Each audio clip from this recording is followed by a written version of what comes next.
En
este momento vamos a ponernos de pie para reflexionar estas energías y hacer la cúpula de protección y la irradiación del lugar que nos albergará durante 3 días a los fines de poder dialogar y compartir esta misión de todos. Vamos cerrando nuestros ojos. Inhalamos profundamente por la nariz. Vamos llenando nuestros pulmones de aire. Al inhalar vamos sintiendo como esa energía que viene de lo alto nos va envolviendo todo nuestro cuerpo. Vamos sintiendo esa sensación en la medida que inhalamos lenta, rítmica y pausadamente por la nariz. A lo largo del año 2006 hicimos trabajos constantes de venir en salidas consecutivas a este lugar, con el único propósito de poder limpiarla, de poder energetizarla, de hacernos uno con esta bella naturaleza. Ahora ustedes, con vuestra energía personal, la acrecientan mucho más y hacen de que este lugar sea el lugar a donde cada uno de nosotros va a poder encontrar la respuesta a muchas preguntas que cada vez nos hacemos. Yo estoy bien seguro que en este lugar muchos de vosotros van a llegar a concretar situaciones que los viene envolviendo. Sientan cómo la energía de este lugar los acoge a cada uno. Al momento de iniciar la gran invocación, había, digamos, como una especie de pequeñas llamitas que salía de las manos de cada uno. Y estas se proyectaban hacia el infinito, haciéndose uno. Tengan la plena seguridad de que este lugar les abrió los brazos, porque ustedes del lugar a donde están, de donde vinieron con el deseo, con las ansias de encontrarse en Chilca. Este lugar de contactos, este lugar a donde hemos venido a compartir nuestras alegrías, nuestras tristezas, nuestros triunfos, los hemos venido aquí. Aquí se han forjado muchos de nuestros hermanos y se seguirán forjando. Y aquí ustedes van a dejar su energía anclada en este lugar, para que cuando lleguen las personas, lleguen aquí, encuentren también y se enlacen, sientan que este lugar los acoge. Y al hacernos uno con la naturaleza, también nos está diciendo de que ahora es el momento en que Rama Misión hable en conjunto, en unidad, en integración. Y creo que no me equivoco de asegurar que así vamos a conseguir. Verlos a cada uno es la alegría más grande que nos puede pasar a cada uno. expresado el anhelo, las ansias de estar en Chilca. Muchos de ustedes vienen por primera vez y al venir sientan cómo este lugar los ha acogido, con los brazos abiertos e impulsándonos mucho más hacia el infinito. Y hagámonos la promesa ahora de que estamos a un paso para alcanzar y ser soles en la tierra. Eso está en la decisión de cada uno de nosotros y lo vamos a lograr. Muchos de nuestros hermanos que nos acompañan aquí en este momento tienen esa bandera y lo van a lograr y van a ser nuestros ejemplos. Y hay que seguirlos a ellos. Ecuador. ¡Vamos, vamos!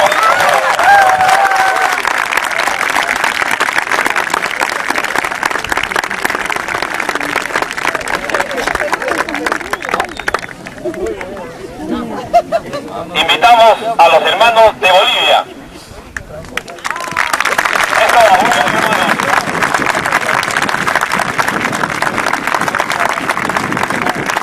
Muchas gracias.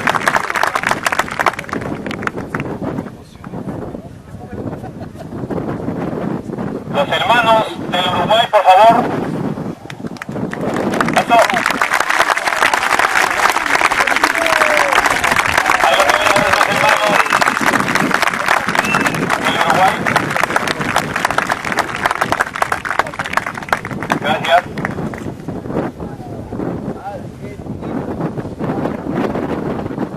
Invitamos a los hermanos de la Argentina.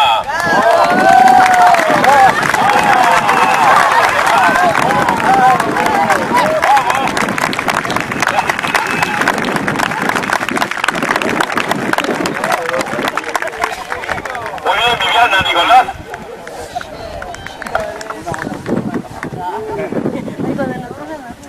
Los hermanos de Puerto Rico.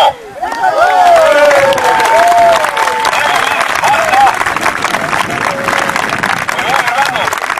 Gracias.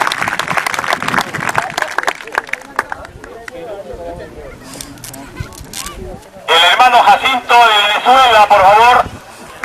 ¡Eso!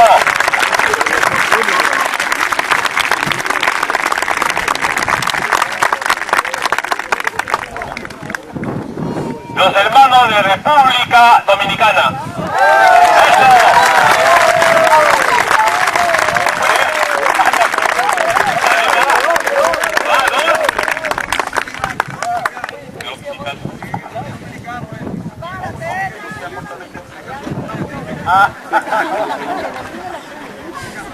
Nos dice que se casó con una boricua el hermano Elvis. Está muy bien, está muy bien. Los hermanos de Honduras. ¿Dónde están los hermanos de Honduras? ¡Oh, Isabel de Honduras! ¡Vamos, Isabel!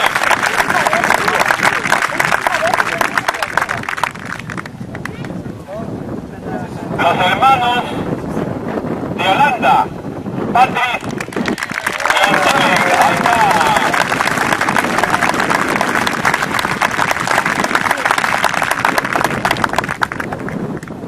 Los hermanos de California.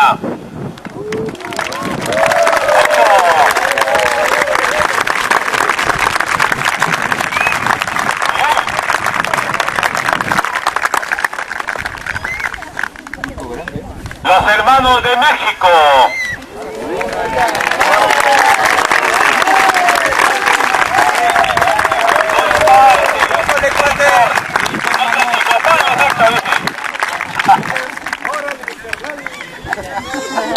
Los hermanos de Miami. Eso, vamos Miami.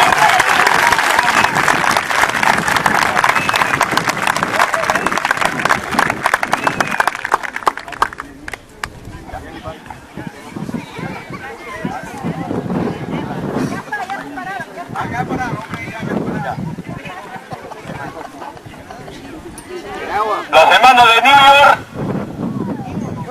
York City. Ahí está el hermano. El hermano de Canadá, Raúl Medrano. Ahí está el hermano.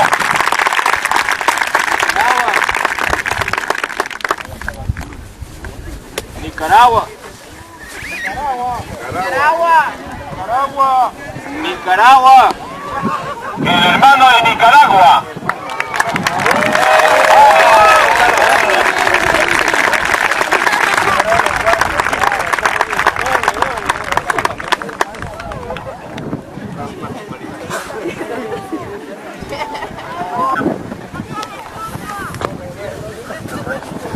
La hermana de Oroya. Ahí está la hermanita de Oroya. Bienvenida, hermana.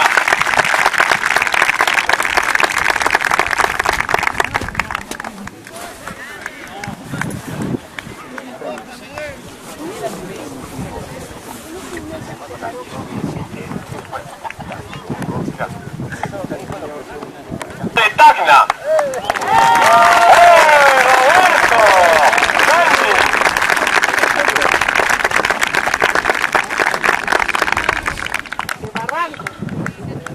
Y ahora en estos momentos vamos a hacer una presentación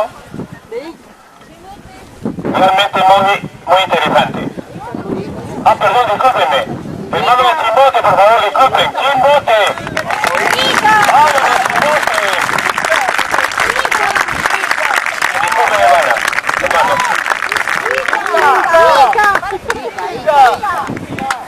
El hermano Jorgito Bravo de Ica.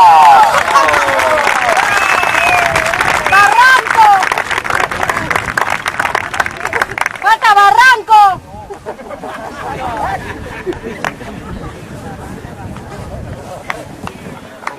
Bien, en estos momentos vamos a dar nuestros reconocimientos y la presentación a dos hermanos por antigüedad en la misión. Este punto es muy importante. Vamos a comenzar. De 1 a 3 años. Que se paren. Sí, de todas maneras, párense por favor. De 1 a 3 años. En la misión, de 1 a 3 años en la misión. Aplausos por estos hermanos. El aplauso acá, en la misión. De 1 a 3 años. Segundo, ahí está. Muchas gracias. En este momento vamos a hacer un conteo y para esto miren a los hermanos que están... Que ustedes decidieron estar en este momento aquí. Por otro lado, muchos hermanos decidieron quedarse en sus países. Extrañamos nosotros a mucha gente que no está aquí con nosotros, pero estamos seguros que de corazón y de espíritu, ellos y nosotros estaremos juntos, porque ellos también, así como estamos en este lugar, en sus diferentes países, ellos están teniendo salidas y están teniendo reuniones para trabajar también por la misión. Queremos decirles también que este es un encuentro de trabajos, un encuentro de amigos, un encuentro de hermanos. Y me siento muy agradecido, muy contento de poder estar aquí con ustedes y hablar un poquito de lo que me tocó vivir. Me imagino dentro de lo que me ha pedido la comisión que hable sobre la Hermandad Blanca y sobre un tema no menos interesante, profundo, para algunos controvertido, pero en realidad se tratan de piezas de un rompecabezas. Muchas veces ocurre así con la información. Todos recordarán el famoso cuento Parsi, donde ponen a un elefante al interior de un templo, le vendan los ojos a un grupo de sacerdotes, no saben que está un elefante en el templo, y les pide que se acerquen y toquen una parte de un objeto que está en el medio de ese templo. Quienes tocan la pierna piensan que están tocando quizás el pilar, una columna del templo. Quienes tocan quizás la cola piensan que es una serpiente, o quienes tocan quizás la oreja del elefante piensan que se trata de una gran hoja de un árbol. Pero cuando les descubren las vendas, se dan cuenta que estaban tocando un elefante. Exactamente igual ocurre con la misión. Ninguno de nosotros, me atrevo a decirlo, tiene todas las piezas, tan solo una. Y ninguno tiene el tablero, sino que el tablero es el universo, el profundo amor de la conciencia cósmica, que nos pide que trabajemos en unidad, en armonía, para poder entender un proceso que ha cambiado la vida de todos nosotros y que por consecuencia debería afectar la vida de tantas personas. Yo cuando empecé en los grupos, como muchos de ustedes, tenía un apasionamiento a veces desbordado por por todas las cosas que me estaban pasando. Pero los años no transcurren en vano y uno va aprendiendo que no solo basta hacer las cosas con un esfuerzo denodado y con un entusiasmo casi vehemente, sino también con inteligencia. El amor, y siempre decimos que Rama es amar, es inteligente. Y justamente ese es el mensaje del contacto con la Hermandad Blanca. Muchos me asocian con el tema de la Hermandad Blanca, con el mundo subterráneo, pero hay muchas personas también aquí presentes y antes de Ricardo González que ya han vivido experiencias importantes y también las van a escuchar. Pero solo les voy a compartir qué es lo que nos han dicho los maestros, qué es lo que hemos vivido. Lo voy a exponer con toda humildad para que ustedes lo escuchen, traten de sentirlo y, como siempre, saquen sus propias conclusiones. A mí siempre me vibró, siempre me llamó la atención la existencia del mundo subterráneo, pero fue a raíz de la famosa expedición a Paititi, digo famosa porque ha sido muy difundida en conferencias, en libros, del año 96, en donde un grupo de jóvenes participamos, algunos de ellos están aquí, y tuvimos una experiencia increíble. Fue una expedición que duró 33 días, quizás una de las más extensas, porque fuimos saqueros y luego ingresamos a la selva amazónica. Yo tenía 22 años y no me imaginé que iban a pasar ciertas cosas, entre ellas el encuentro físico, el acercamiento con un maestro de esta civilización subterránea del Parque Nacional del Manú, en la selva suroriental de nuestro país, que afirma llamarse Alcir, una experiencia que ya todos conocen. Yo cuando partí a la selva, cuando me dirigí al Manú, yo enfrenté una serie de problemas en casa. Quienes conocen mi historia, a mi madre le detectaron cáncer y le dieron 3 meses de vida, cáncer al colon izquierdo. Y en ese momento mi familia había pasado por una crisis económica tremenda. Yo trabajaba como visitador médico, habíamos perdido la casa, el auto, habíamos perdido todo, y yo era el sostén económico de mi hogar. Entonces la única forma para poder ir a la expedición era renunciar a mi trabajo, y por consecuencia a ese ingreso económico que me permitiría seguir ayudando a mi familia. Renuncié. Y un ser que ya se venía contactando con nosotros desde el año 95 y que decía llamarse Alcir, fue uno de los que me dijo que todo iba a estar bien y que confiara. Y efectivamente tuve el contacto con él, volví a la expedición, me llamaron por teléfono para ofrecerme un mejor trabajo y mi mamá obviamente había superado el cáncer y de hecho está bien, fue curada por su fe, por Dios, por los maestros, quién sabe, lo importante es que está bien. Y cada vez que vengo a Perú y la veo me siento contento y recuerdo que de esto pasaron cerca de 11 años. La Hermandad Blanca trabaja diferente a los guías, es lo que quisiera transmitirles. La Hermandad Blanca tiene una forma de acercarse y contactar con nosotros que es distinta. Los guías generalmente tienen una autonomía de contacto. Si ellos quisieran, podrían aterrizar ahora aquí con una nave, y ni siquiera aterrizarla, podrían estar levitando unos metros del suelo. De pronto una persona por la noche camina hacia el baño y se puede encontrar caminando con Andarel. No lo digo para que se asusten y no vayan al baño. Yo sé que el tipo es un poco alto y me consta, pero no es para tanto. Pero la Hermandad Blanca tiene otros códigos de comportamiento. Es verdad que se pueden abrir puertas dimensionales y uno podría conectarse a través de ellas y contactar con esta Hermandad Blanca. Y muchos de nosotros hemos vivido la experiencia a través de las puertas, de haberlos visto incluso físicamente o haber viajado a ciertos lugares donde ellos se encuentran. Pero estos viajes al Paititi, que empezaron el año 89, luego el año 90, el último que se realizó el año 2005, no fueron los primeros que se han hecho. A Paititi se va desde los años 50 y por otros grupos de contacto. Es un lugar que ya era sagrado desde hace mucho tiempo. Y el contacto con la Hermandad Blanca en realidad empezó desde los inicios de la misión, desde aquel viaje a Marcahuasi en agosto del año 74. Es un proceso que nos ha involucrado a todos y que nos ha dicho que teníamos que acercarnos a ese encuentro, que tengo entendido, luego Samuel lo va a explicar, entre los hombres del tiempo y los guardianes del templo, como dicen los primeros mensajes. Todos sabemos quiénes son los hombres del tiempo, ¿verdad? Nosotros. ¿Y por qué seríamos los hombres del tiempo? Porque hemos sido juntados de diversas épocas y momentos del planeta, y porque estamos llamados a reencontrarnos o a facilitar el reingreso de la Tierra al real tiempo del universo. ¿Y quiénes serían los guardianes del templo? La Hermandad Blanca, pero ojo, la Hermandad Blanca también tiene sus jerarquías, tiene su organización. Es como decir, yo voy a contactar con la humanidad, pero ¿con quién necesito contactar? ¿Con un ciudadano común y corriente? ¿Con un médico? ¿Con un científico? de pronto con un psicólogo, con un campesino, porque de acuerdo a la formación o a la función de este ser humano, si yo fuera una civilización extraterrestre que llega a la Tierra, podría comprender ciertas cosas de acuerdo a mi objetivo. ¿Se entiende? Algo similar ocurre con la Hermandad Blanca. Están los guardianes de los registros, que son aquellos que custodian en planchas metálicas y en cristales la verdadera historia de la humanidad.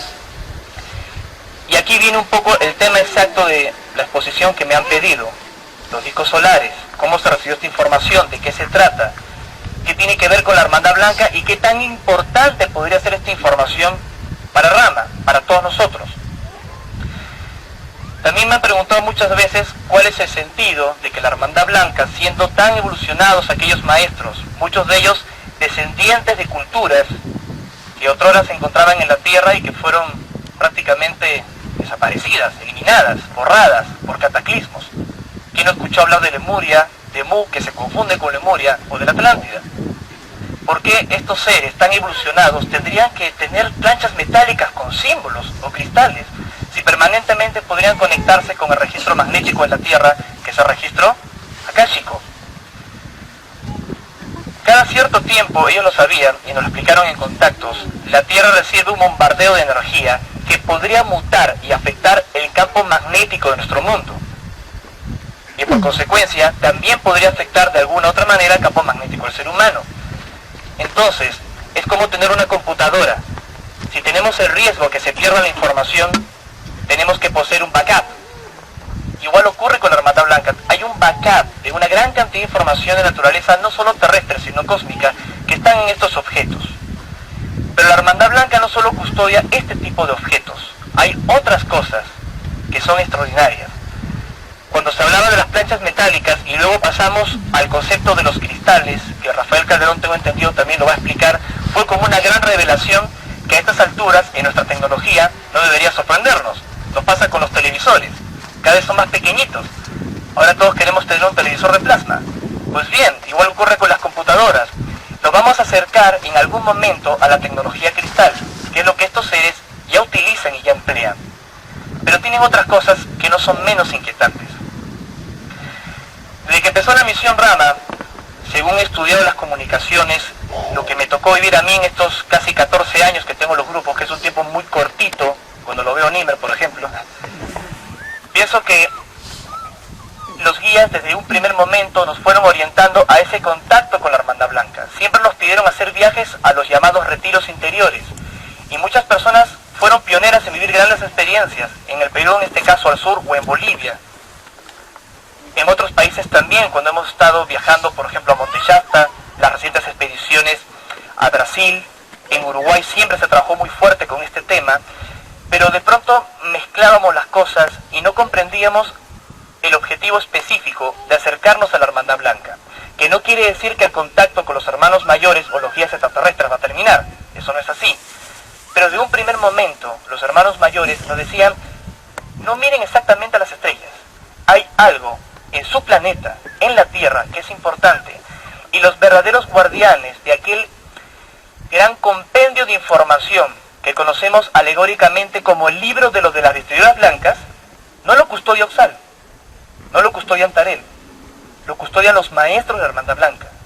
Por eso en algún momento ese contacto se va a tener que dar, pero ya no un contacto individual, ya no un contacto grupal, sino un contacto más abierto, y no para los grupos Rama, entre comillas, sino para la humanidad.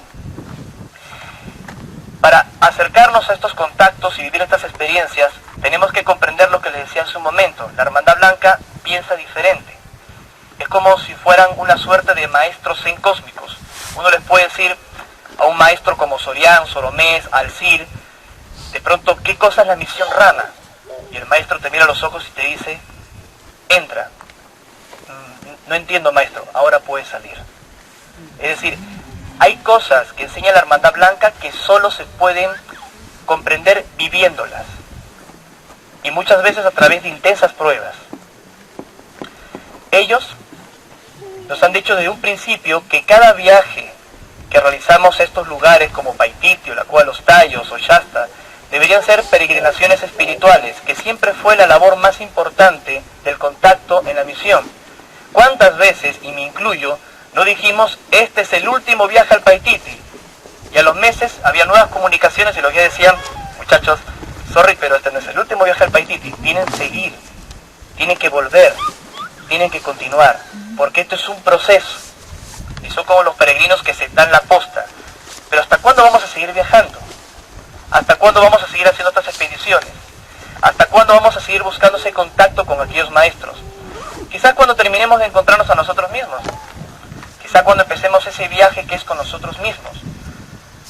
Solo les quería aclarar este punto de vista, porque de nada sirve hablar de los discos solares, la información que se recibió, si Paititi es el centro energético más importante de Sudamérica, o lo es el lago Titicaca, o lo es Monte Shasta en California, o cuál de las expediciones fue la más larga, o cuál fue la que caminó más lejos, o cuál fue la que tuvo más avistamientos. Porque esas son banalidades. Esas cosas no nos hacen evolucionar, ni siquiera el conocimiento de la existencia de discos solares o de planchas metálicas. Y es la verdad. Lo que nos hace evolucionar es el amor, la comprensión, la tolerancia. La única razón de poseer estas informaciones es para que con ese conocimiento tomemos las decisiones correctas y no metamos la pata. Por eso de nada sirve beber mucho de esta información y tener el panorama claro si, como decía Elar, luego del encuentro volvemos a nuestros países y continuamos en un círculo vicioso. Hablamos cosas maravillosas, nos damos un gran abrazo y de pronto en nuestros países estamos separados entre los grupos o estamos separados entre las personas. Incluso muchas veces pasan los encuentros que gente de grupos que están distanciados en sus países vienen aquí y aquí se encuentran. Y eso no debería ser así, ¿no? No sé qué opinan. Todos en este encuentro debemos comprender que el contacto con la Hermandad Blanca o con los guías es tan solo un sinónimo de un encuentro con nosotros mismos, pero un encuentro real. No venir aquí para juntarnos, sino que el encuentro sea el inicio de un proceso, uno de tantos inicios, para hacer las cosas bien. La Hermandad Blanca está esperando entregar la posta. Ustedes saben que hace miles de años, estos maestros de origen cósmico habían fundado una gran capital subterránea llamada Shambhala, que significa la ciudad de la paz, la ciudad de la tranquilidad, que sería la capital o la ciudad matriz del mundo subterráneo de Agarthy. Luego ellos le entregaron la posta a los mestizos, que eran supervivientes de estas culturas perdidas.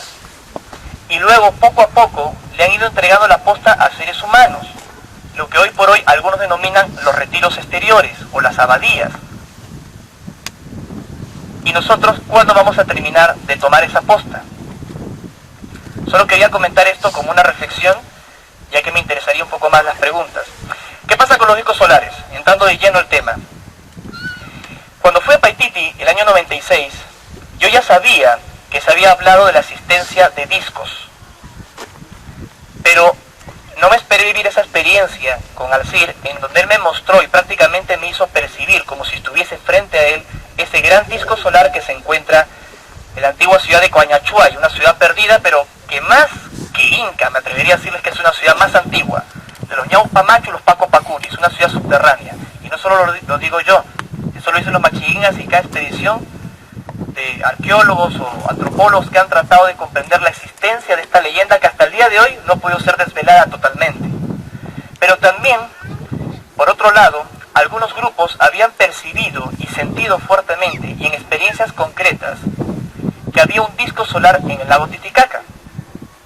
Y muchas veces me preguntaban, ¿dónde está el disco solar? ¿Está en el lago Titicaca o se encuentra en Paititi? Un poco más y me ponían con mi amigo Luis Fernando Mostajo en un ring a boxear y a ver quién tenía la razón. Pero en realidad no era así. Grande fue nuestra sorpresa, y al menos en mi caso, cuando vivimos ciertas experiencias donde los guías nos decían que no habían dos discos, sino que además del disco, que en el caso del Perú habíamos ubicado en Paititi con varias experiencias y contactos, habían otros 12 discos.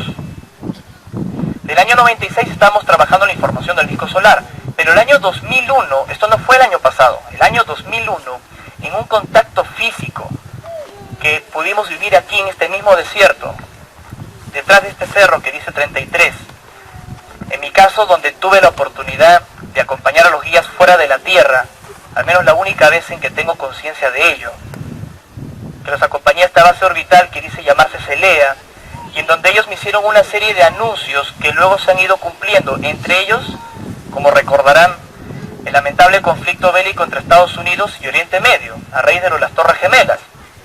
De hecho, te hicimos un encuentro con Marisa en California, pero ocurrió el incidente.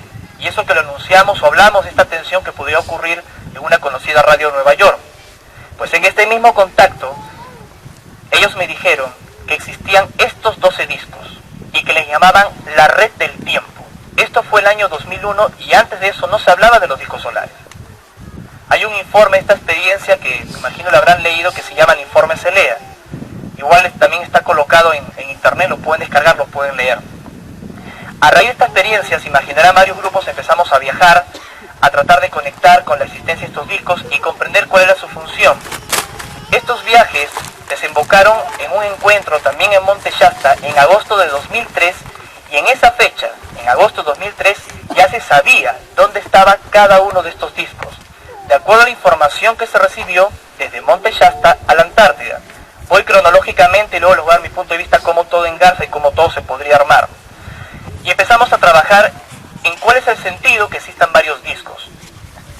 Y en diferentes comunicaciones, en contactos y en experiencias concretas, los guías nos transmitieron una historia que terminó como de comprenderse luego que hicimos un viaje a Licancabur con los grupos de Chile.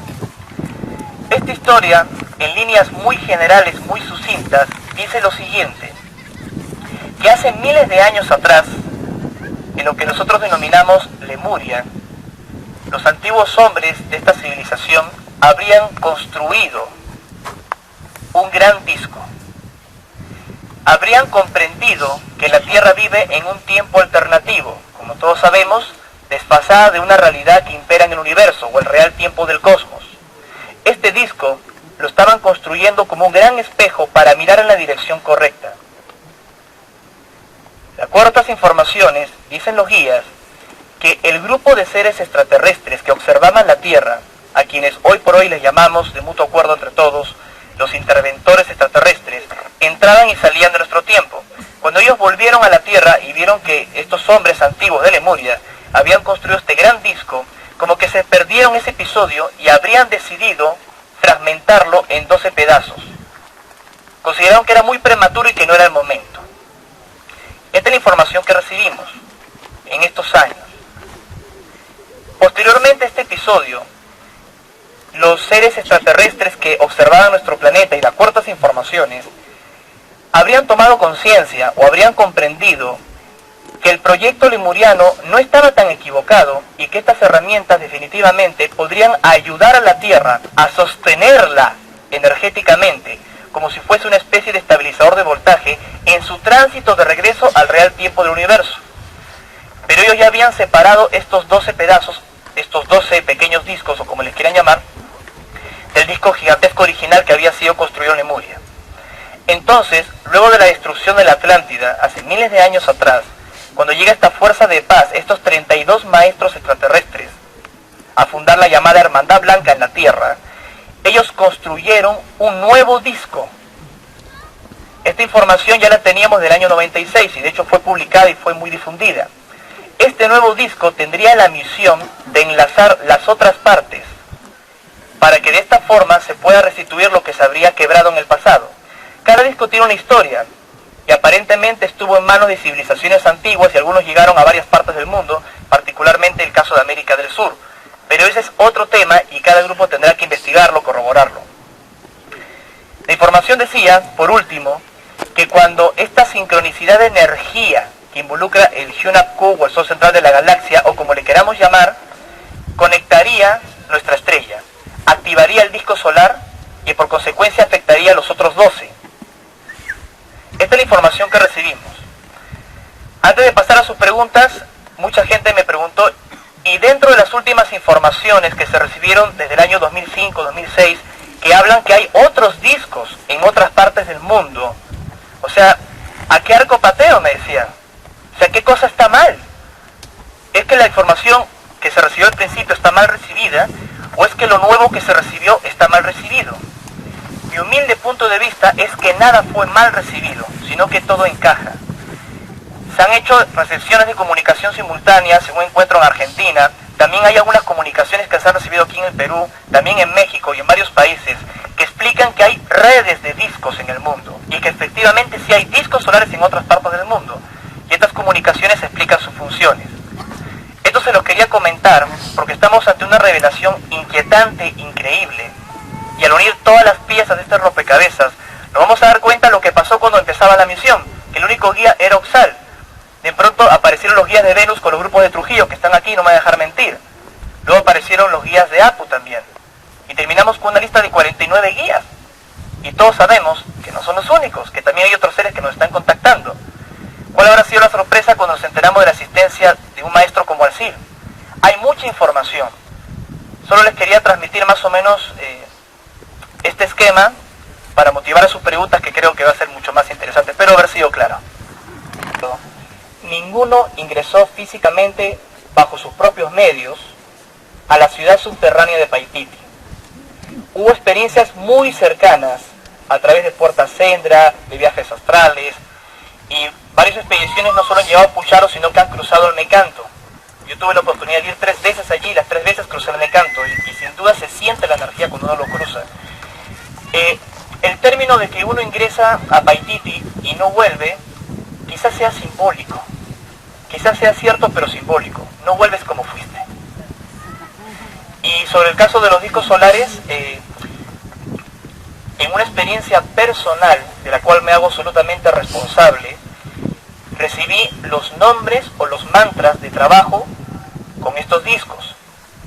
Yo solo les sugiero que, por ejemplo, están en internet, están en unos informes, que los lean, los vocalicen, muchos grupos lo están haciendo en el mundo, y vean si les funciona o no. Es una cuestión de vibración, pero de que ocurrió y fue recibido, sí.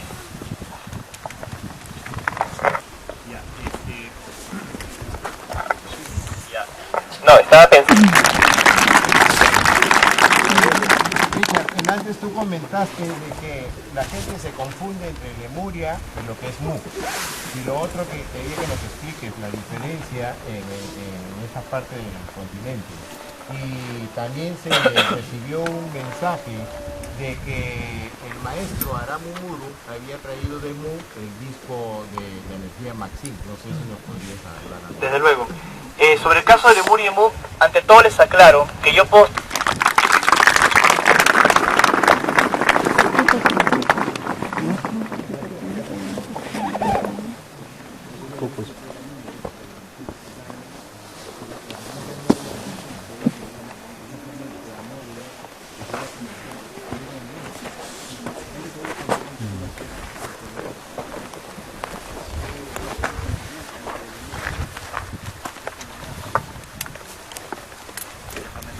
Muy interesante el dato.